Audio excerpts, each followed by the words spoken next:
You are looking at Julian's pronunciation guide, where we look at how to pronounce better some of the most mispronounced words in the world, like this other curious word. But how do you say what you're looking for today? Name pronunciation. Let's break down how to pronounce it correctly. Feminine given name of English and French origin. In French it has IE at the end instead of the Y, from Latin, meaning birth of the Lord.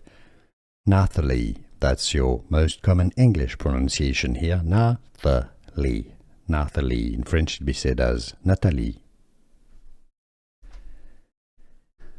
Here are more videos on how to pronounce more confusing words and names too many mispronounced. Like this video if you found it useful. I appreciate your support. I'll see you soon and thanks for watching.